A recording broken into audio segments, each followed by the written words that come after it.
mundo, iba-iba nakita nila. Hindi pa lang yun. Anong nakikita ng duling? Doble. Now, ano ang point ko?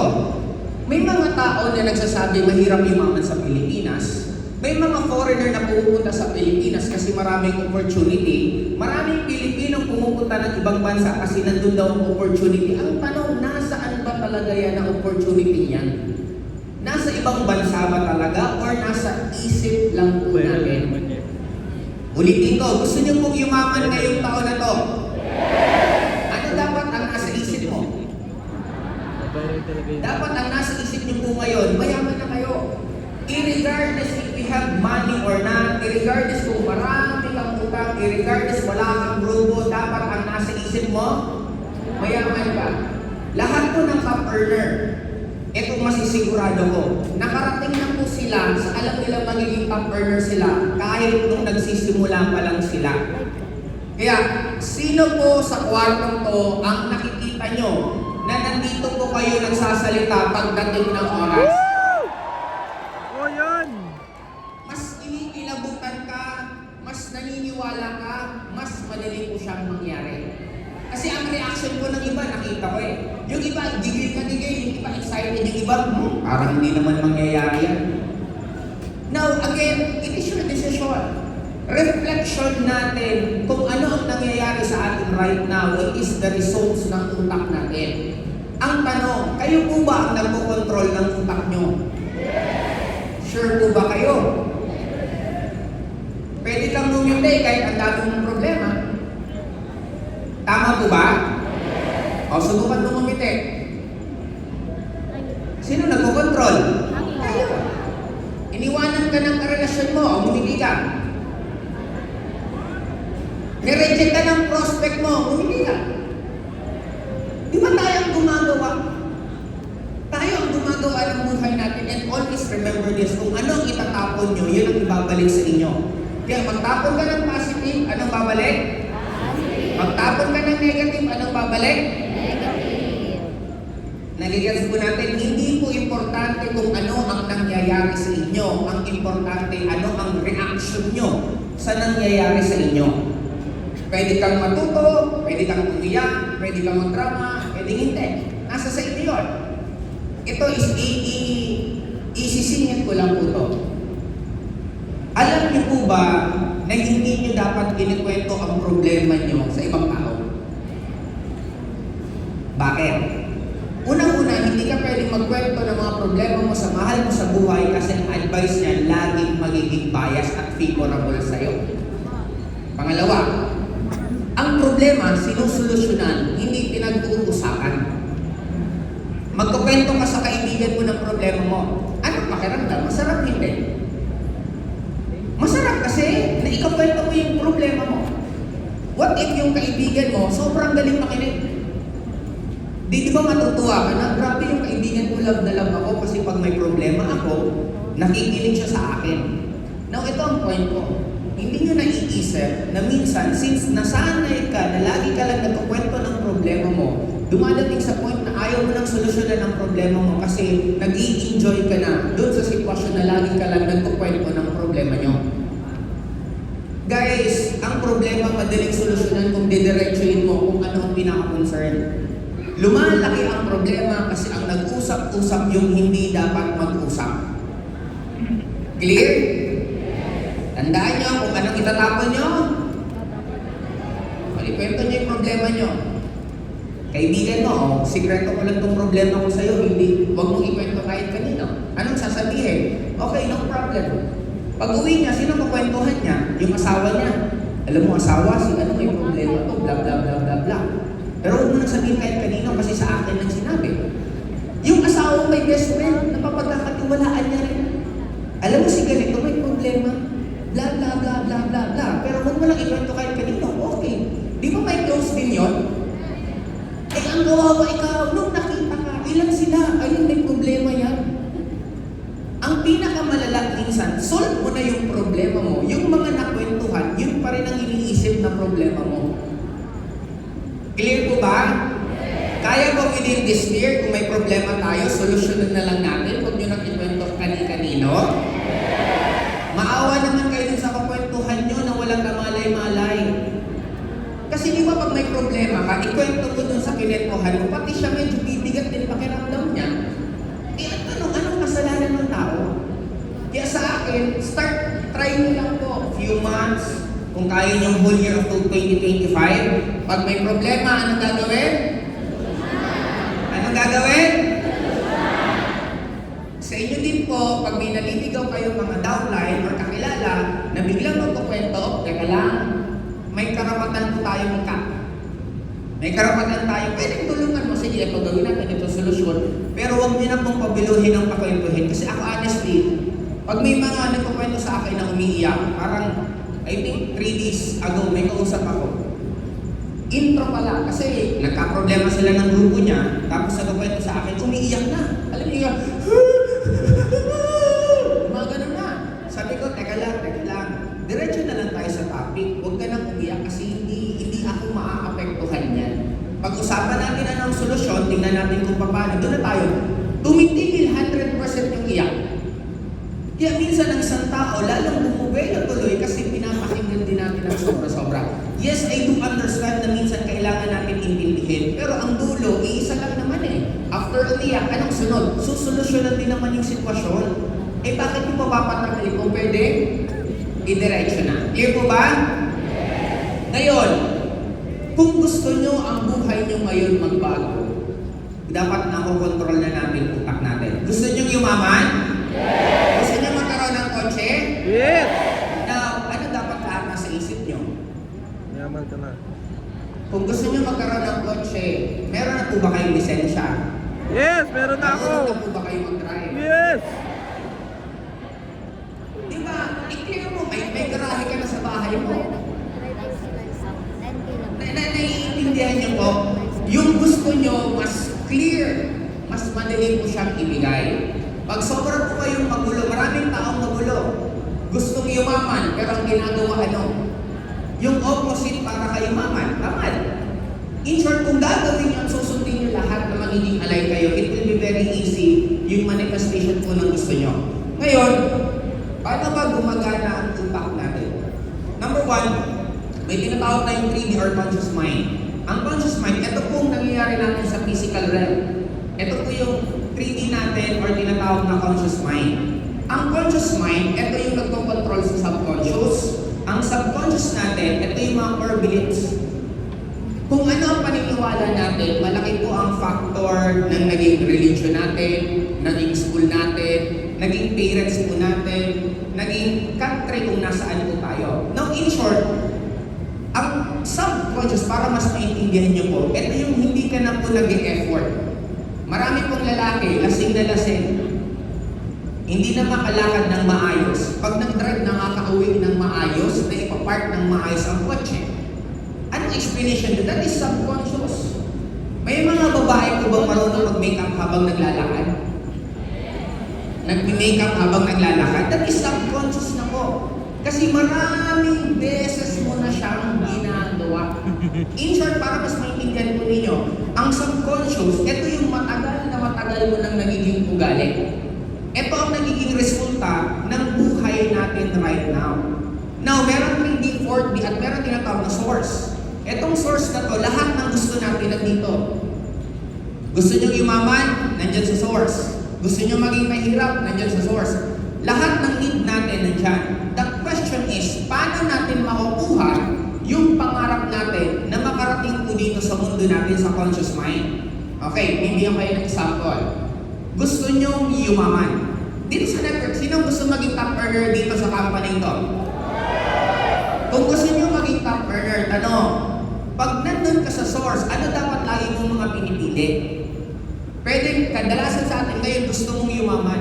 Okay, pinili ko gusto kong yumaman. Pag uwi mo mamaya, ganun pa rin ba nagiging desisyon nyo? Pag nare-reject kayo, gusto nyo pa rin bang yumaman? Pag nagkakagulo-gulo na yung hub mo, gusto mo pa ba rin yumaman? In short, ito yung tinatawag na self-talk mo sa sarili mo. Ano ang lagi mong pipiliin dun sa gusto mo? Kasi, ibibigay naman, di ba sabi, ask and you shall receive. Anything na hingin natin, ibibigay. Kaya lang, bakit ang nangyayari, yung hindi natin gusto. Kasi, pwedeng sinabi mo yung gusto mo isang beses, pero sinabi mo ng 10 beses yung hindi mo gusto. Sa mga babae, tip ko po sa inyo, huwag mong sabihin sa partner mo yung ayaw mangyari. Kasi kapipilit na sasabihin yan, pwedeng isang araw yan ang mangyayari. Kaya nga dapat, naniniwala po ba kayo na yayaman kayo dito? Yes! What if wala kang grupo at mag-isa ka, naniniwala ka pa rin? Yes!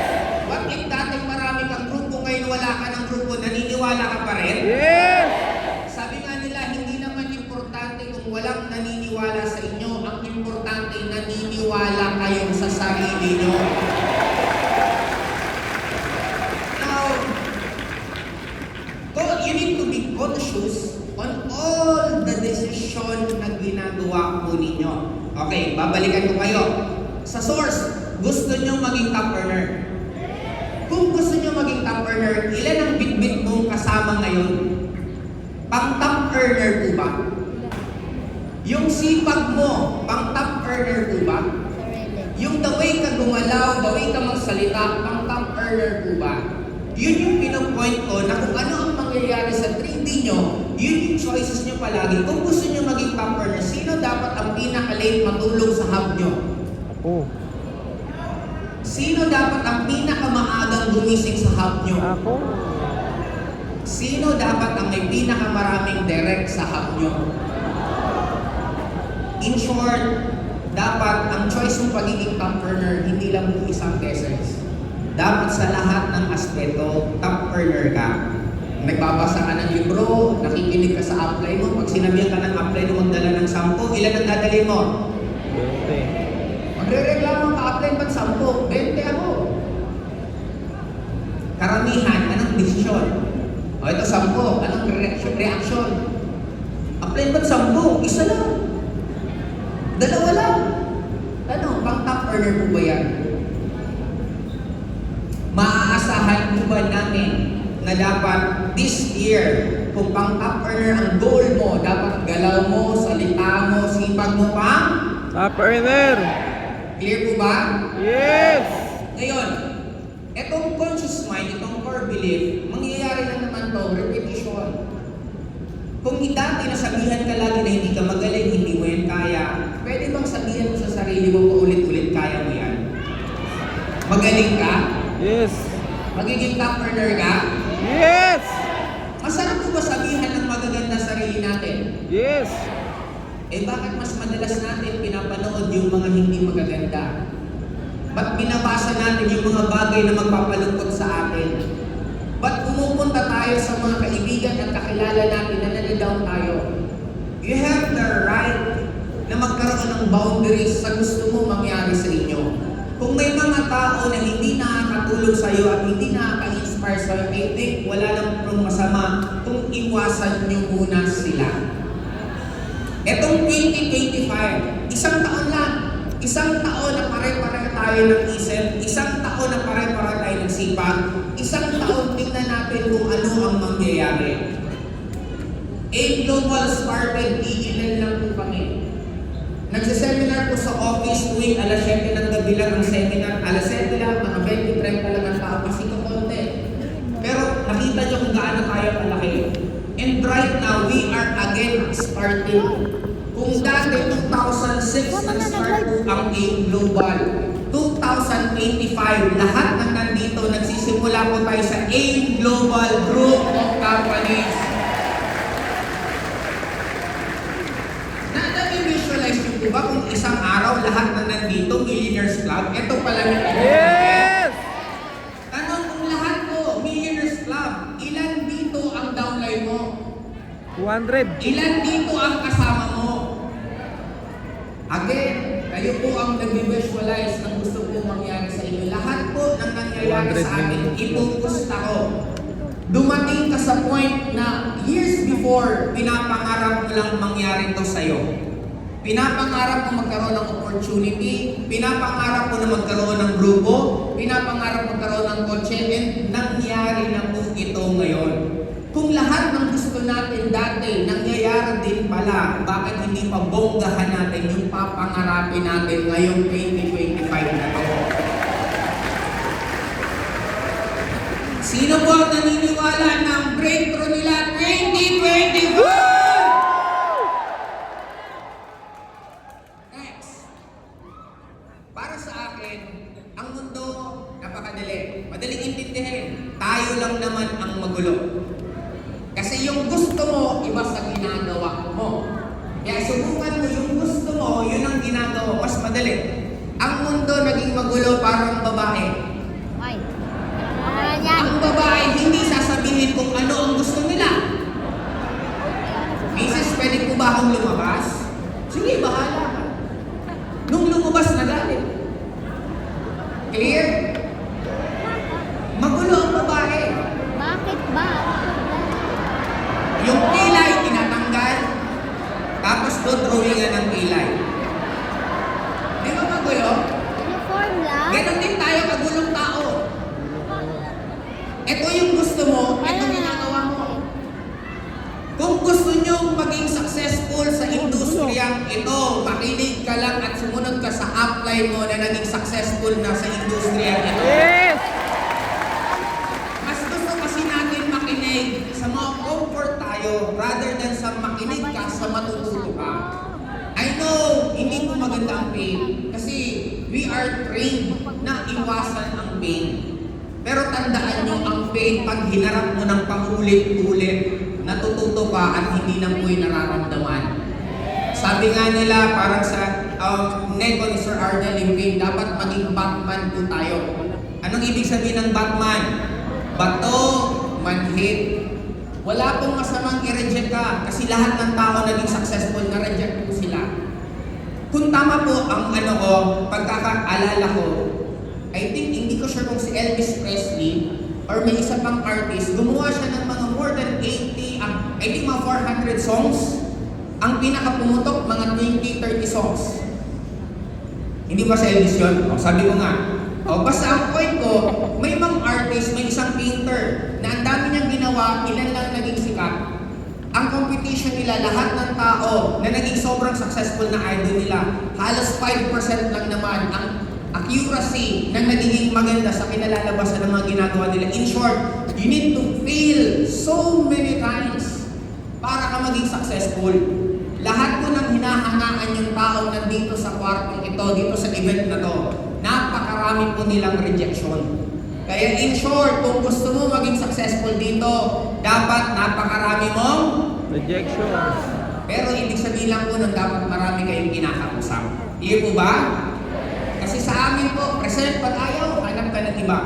May mga tao kang pre-presentan ngayon, ayaw ngayon, pwedeng next year, saka sasali, pwedeng next year, saka sasali. Clear? Ngayon, paano natin marireprogram sarili po natin? May tinatawag tayong old programming. Ito kung sino ka po ngayon. Paano ka mag-react, paano ka magsalita, paano ka mag-isip. That is our old program. Ngayon, para mabago mo to, ipapaintindi ko po sa inyo na meron tayong tinatawag na dalawa, may old, may new.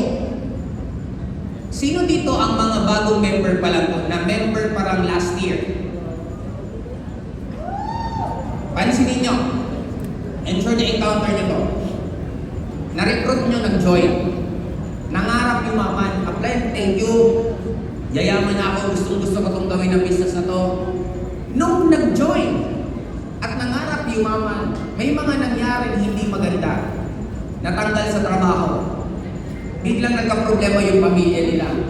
Biglang nagkaroon ng mga bayarin o yung mga dating hindi naniningil sa kanila. Nakaka-relate? Now, yung old program mo, pang mahirap. Gusto mo ngayon yumaman. Nung nangarap ka yumaman, bakit dumadami ang problema? Napakasimple. Dumadami ang problema mo kasi tinutulungan ka para dun sa next level up mo na gusto mong yumaman. Kaya kung mayroon kayong mga bayarin, hindi po dapat yan iniiwasan. Dapat hinaharap po ninyo yan. Kasi yan po ang level up nyo. Di ba pansinin nyo, marami ako na-encounter nito na apply. Gustong-gusto kong kumita ng malaki. Nung gusto niya kumita ng malaki, biglang yung pinagkukunan niya ng income na wala. Meron ng isang downline ko, ito naman, grupo niya. Apply, naubos grupo ko. Sabi ko, anong gagawin ko? Sabi ko, pare, I-clear ko lang ha. Di ba gusto mong lumaki lalong grupo mo? Sabi niya, yes, outline. Oh, hindi mo ba naisip na kaya gusto mong lumaki ang grupo mo?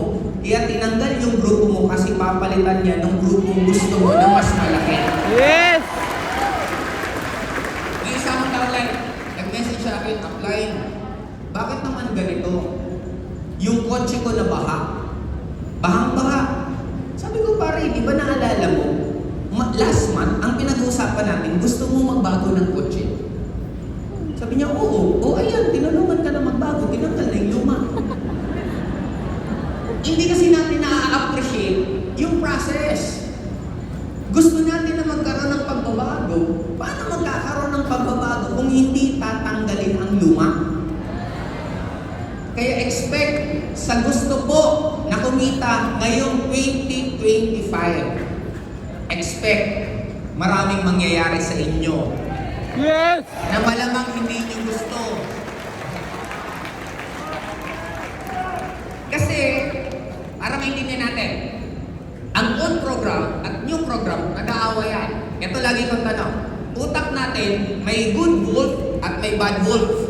Pag nag-aawa yung dalawa, sino ang mananalo? Sino yung lagi? Sino? Sino magkain? Ang mananalo, yung lagi nyo pong pinapakain. Okay, dito tayo. Bigyan ng... Poor mindset, rich mindset. Nag-aaway ngayon sa utak. Si poor mindset nasa utak mo. Gusto mo nang yumaman, gusto mo nang magbago buhay mo, kaya ka nag-join eh. Nag-join ka, nag-present ka, nakikinig ka ng training. Kaya lang, habang nare-reject ka ng nare-reject, magsasalita si poor mindset. Buti naman. Anong sasabihin ng poor mindset? Sino din? Sabi ko na, hindi mo yan kaya. Tumigil ka na dyan sa ginagawa mo. Maraming sumali na walang nangyari, magiging katulad ka rin nila. Since mas malakas ang samahan nyo ng poor mindset, mas naririnig mo siya. Pero pwedeng lumaban si rich mindset, magsasalita din yun. Kaya mo yan. Sige, kaya mo yan, ituloy mo. Maliit pa lang ang boses niya kasi ngayon mo pa lang siya nakikilala. Ngayon, sino ang mananalo sa dalawa? Si poor mindset o si rich mindset? Four. Kung sino ang lagi mo pinapakinggan. Paano mo papakinggan yung rich mindset? Pag nadadown ka, nalolow moral ka, kanino ka dapat pupunta? Apply. Fly. Kay upline, kay coach. Kaya lang ang old program natin, gagana. Kanino mas masarap pumunta pag nadadown ka? Sa friend. Doon din sa nadadown. Pag pinagalitan ka ng upline mo, kanino ka lalapit? Doon din sa may mga galit sa upline mo. Akin. Tama po ba? Magkakampiyan kayo kasi yun ang kilala mong program. Down ako, bagsak ako, doon ako lalapit sa bagsak din. Pag gusto mo nang mag-quit, biglang lumilitaw isa-isa yung mga kilala mong nag-quit na. Tama mali? Lumilitaw yan, nandyan yan. Di ba parang gaano katalino ang utak natin? Pag wala kang pera, maaalala mo yung mga tago-tago mong coin sa tabi-tabi ng bahay mo. Ganon kaganda ang brain natin. Makikita niya yung gusto mong makita. Kaya kung gusto nyo maging successful, you need to control your brain na ang tingnan nyo yung mga makakatulong sa inyo para maging successful. Clear po ba? Yes! Kaya po ba na ngayon, ang pipiliin natin muna palagi is ang rich mindset? Yes! A-attend ng training. Anong problema pag ganitong training? Wala? Pantikit. Wala pang bayad ng ticket, wala pang masahe. Okay, may sitwasyon ka, wala kang pambayad ng ticket. Dalawa ang pwede mong piliin. Number one, poor mindset. Anong poor mindset? Wala akong pera eh. Ang daming gastusin eh. Hindi pa nga ako bayad sa hub. Poor mindset. Ano ang rich mindset? Paano ba ako magkakapera? Pwede ako magbenta ng produkto, pwede itong gawin ko para magkapera ako. Anong series of chain reaction? Piliin mo, doon tayo muna sa poor mindset, piliin mo wala akong pera. Masasanay ka po ng gano'n. Sa lahat ng sitwasyon, anong lagi mong sasabihin? Walang pera. Kasi pera eh. Hirap kasi eh. Alam mo, meron nga akong na-encounter downline kung gaano kagaling. May training, sabi ko attend ka. Sabi niya apply, hindi pa dumarating yung encashment. Sinisisi pa yung encashment. Eh ako pa naman, pag ako tinanong, nararamdaman ko minsan yung kausap ko kung nagsasabi ng totoo or hindi. Kasi syempre may mga series of transaction na kayo yan eh. Sabi ko pa rin, patingin nga, kailan mo siya in-encash? Kailan mo siya in-encash? Ang tagal mag-reply. Ang pinakamalupit na reply, apply, i-include ko pa lang po pala. Sabi ko, ang sarap mo i-flying. Eh, nag-aantay ka ng encashment, eh, hindi mo pa na-i-include. Ang lupit mo naman. Now, ano ang point ko? You need to choose every single moment ng buhay nyo ang rich mindset. Ako, pwede po bang konti lang? Gusto kong palakpakan ko yung mga taga-technocrat dito. Not being biased ko. Kasi sabi ko lang naman sa kanila, ang pahingin ng support kasi magtutok ako dito sa Manila. Ang expected ko, magpapaattend lang sila ng mga taga-Manila. And ang dami pong nakita ko na sumakay po ng eroplano na magbabalikan, umattend lang po dito at uuwi din po bukas. And that's great, man. Paano mag-isip? Ang poor mindset, sayang ng pamasahe, sayang ng gastos. Paano mag-isip ang rich mindset? Kailangan ko kumita ng mas malaki para sa susunod, mas makakapunta ako sa mga lugar na gusto kong puntahan. Kasi paano kayo yayaman kung ang isip nyo, takot kayo sa gastusin? Kay Upline Carlo ko narinig, ang motivation ni Upline Carlo, gastusin.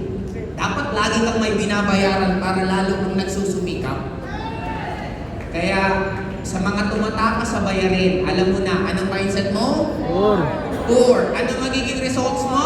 Poor. Poor. Yan ang magiging buhay mo. 4. Clear po ba tayo? Yes. Ang mga nagpapalibre palagi, poor o rich? Tama. Poor. Bakit ka nagpapalibre? Kasi walang darating na pera eh. Kaya imbis yung mga magjo-join sa'yo, parating na, nakakancel. Huwag nang tumuloy dyan kasi ayaw naman yan magbayad, gusto niyan libre. Hindi, libre na lang siya, pero walang darating na pera. May isa akong downline upline. Ang dami kong grupo, ang sakit sa ulo. After ilang buwan, nag-quit yung mga grupo niya. Nagre-reklamo na naman. Wala ko. Upline, grabe, wala na akong grupo. Sabi ko, ang gulong mo, di ba last month nagre-reklamo ka na marami kang grupo? O binigay sa'yo, tinanggal, di wala ka ng grupo, di wala ka nang ire-reklamo. Alam nyo, walang makikitang tama ang taong naghahanap ng mali. At walang magiging mali sa taong naghahanap ng. At lahat ng top earners, saan sila lagi nakatingin? Sana po may natututunan po kayo sa mga decision making na gagawin po ninyo. Yes. Totoo lang, ulitin ko, madaling yumaman, magulo lang tayo. Ginagawa natin yung mga bagay na hindi tayo yayaman, instead na dapat ang gawin natin yung mga bagay na magpapayaman sa atin. Now, ito lang po, napakasimpleng formula ko sa mga handle ko. Kumbaga, nakakatuwa din kasi once na hinahandlean ko, ito lang ang dinidiscuss ko sa kanila. Napakadali. And automatic po talaga kumikita sila ng sobrang laki in a very short span of time. Kaya tanong, gusto niyo po bang kumita ng sobrang laki ngayong 2025? Number 1, hindi mo to grupo nila, ha? Okay, go for VIP account. Pinakasimple, kung i-maximize nyo, makakaranas kayo ng multiple hits. Ang tawag po sa multiple hits, natural high. Hakpo ng buhay ng networker ang 3 bangga, 4 na bangga. Kung hindi nyo po naiintindihan ang pinagsasabi ko, tanongin nyo na lang po mamaya ang apply nyo. Sa mga nakakalit ng 3 bangga, 4 na bangga, di ba mas effective pa siya sa coffee? Subukan mo, antok na antok ka na. Gusto mo nang matulog, iti-text ka nung downline mo may 3 bangga. Apply, meron po tayo potential maging pay-in, multiple accounts to. Pansinin mo, nawawala yung antok mo. Tama mo ba? Mentor, tama ba? Ng offline days, umiikli ang kalsada eh. Apply, okay lang ba may magbu-multiple account, isang buong grupo? Kaya lang mga 4 na oras yung biyahe papunta. sasabihin ng kapatid, hindi, okay lang. Malapit lang yan. Tama. Natural height ang tawag doon. Kaya dapat maintindihan po natin na napaka-importante ng ganyan. Kasi ang pagiging successful po, hindi naman po siya sprint. Marathon po ito. Patagalan na tuloy-tuloy yung ginagawa. Kaya nga importante dito dapat, maging way of life yung pag-network. Anong sinabing way of life? Hindi yung, ngayong araw to mag-network ako. Bukas hindi ako mag-network. Hindi pwedeng ganoon. Pag may nakatabi ka, pwede mong invite mo na habang humihinga yan. Kasi alam nga naman parang ang empleyado, may nakita kang potential na mag-join. Tapos sabi mo, re-recruitin ko ba ito? Ay, hindi ako naka-schedule mag-recruit ngayon. Siguro susunod na lang. Hindi po ganun kami. Kada mga katabi namin, basta humihinga, nire-recruit po namin yan. Kaya dapat sa inyo, ganun lang din po maging way of life. Sunod, ito po ang sikreto ko. Bakit for more than 21 years, hanggang ngayon, para po akong bagong member? Number 1, bakit ang kotse ginagasolinahan? Para Mandar. tumakbo at magagamit nyo. Ano? Bakit hindi natin ginagasolinahan ang sarili natin? Ang katawan natin para din tong kotse. Ito yung ginagamit natin para magtrabaho. Ang tanong, ano ang gasolina natin? Simple lang. Gasolina natin, bumili ka ng sapatos. Anong pakiramdam? Pag bumili ka ng shoes, excited ka mga 2 weeks. After 2 weeks, bibigla yung excitement mo, mawawala. Anong dapat mong gawin pag nawawala? Bili ka naman ng damit. Pag bumili ka ng bagong damit, anong pakiramdam pag umarap ka sa prospect? Ang taas na naman ang energy mo. After ilang linggo, bababa. Bili ka ulit. Anong pa pwede mong bilhin? Bumili ka ng lipstick, ng pabango, ng gaming chair, wallpaper mo sa hampo, palitan mo, yung rep mo, lagyan mo rin naman ng laman. Di ba? Masarap yung tingnan sa rep ng puno. Sa may mga hub dito, hindi ko lagayan ng sapatos ang rep. Clear? At ang rep po, sinasaksak po yan. Hindi po ginagawang aparador. Again, pag ang rep mo hindi mo sinasaksak kasi nagtitipid ka sa rep, poor mindset o rich mindset. War. Ang rep dapat puno ang laman. Clear po ba tayo? In short, pwede po natin i-alter ang excitement po natin. Ang akala kasi natin, ang happiness natin, ang mag-control is external. Yeah. Kailan ka excited? Pag marami kang pera. Gulatin namin si Mentor. Kailan ka excited? Pag marami kang pay-in. Kailan ka excited? Pag marami kang grupo. Hindi ka ba pwedeng maging excited kahit nagsisimula ka pa lang? Hindi ka ba pwedeng maging excited kahit wala ka pang grupo? Kasi sabi nga nila dapat makarating ka na doon sa pangarap mo. Alam niyo po bang yayaman kayo? Yes. Kung yayaman kayo, ano dapat ang buhay niyo araw-araw? Excited ka hindi? Excited. In short, kami po, mga apply, so yun pong ginagawa namin, lagi po kami may upgrade. Lagi may binibiling bago, lagi may ini-experience na bago. Kasi pag nakakaranas ka ng ganun, lagi ka excited. Clear po ba tayo? Kaya po ba na everyday magiging excited na tayo lahat? Okay, malapit na po ako matapos. Ito po sunod. Ganyan ginagamit ni Mentor. All the events of our company and your group. Ang totoong training, hindi lang po itong kick-off. Alam niyo po ba ang totoong training? Yung gumawa ka ng paraan magkapera para may pambayad ka umatin dito. Training na po yun at achievement nila po yun. Kasi ako dati, ayaw ko nga mag-umatin ng training na magbabayad eh. Imagine mo na mag-aaral po ako. Hindi po ako excited masyado mag-aral. Nung nag-networking atin, pag sinabing seminar, di ba aral? Tapos magbabayad ka pa. Pero nung unti-unting naintindihan ko, lahat pala ng a-attendan nyo ng mga training, ito po pala ang magbibigay sa inyo ng milyon-milyon ng kinikali. Kaya, attendan ko lahat ng training, period. Pag walang pera, anong gagawin? Anong gagawin? Sinong gagawa ng paraan? Akin mo, ikaw. Oh. Habang mas mabilis kang maniwala na wala kang ibang aasahan kung hindi sarili mo, mas mabilis ang magiging grupo ninyo. Di ba sabi, babalik na rin ako yung sinabi ni Spider-Man. Ang sabi ni Spider-Man, with great powers comes great responsibility. Para sa akin po, with great responsibility comes great power. In short, may top earner na ba sa grupo nyo? Pag wala pa, good news. Dapat ikaw na yun. Dapat naniniwala ka, nag-aaral tayo sa susunod na event dito, marami ka nang kasama. Yes! Clear po ba tayo? Yes! Okay, now dito po ako magtatapos. Sundin nyo po yung tatlong sinabi ko. Ano yung number 1 na isa? Makalimutan na. Sabay-sabay tayo. 1, 2, 3. Ano yun? Teka lang. Mali. Wala ko. Bossing pabalik. Alam, sobra na. Lumabas ka. Yun. Dito muna tayo. Ano number 1? VIP account. Ito, hindi naman to kailangan biglaan. Kung wala naman po kayong buong pera, pwede nyo naman dahan-dahanin. Tuwing meron kang mga 2 direct, 3 direct, bago mo i-icon yung direct mo, add account ka muna, tapos yung lahat ng kitain mo, yun naman yung paroling mo, pwede mo magawa yun. Kaya mo makapag-multiple accounts kahit dahan-dahan. Basta ang importante, mabuo mo yung VIP accounts. Clear? Sunod, dapat nag-upgrade kayo palagi sa sarili nyo. Nagpapalit ka ng sabon, di ba? Baka ang sabon nyo sa hub nyo, iisa lang, tapos sabay-sabay pa kayo naghihiraman, di ba? Palitan mo lahat, dahan-dahan, sa konting mga changes na yan.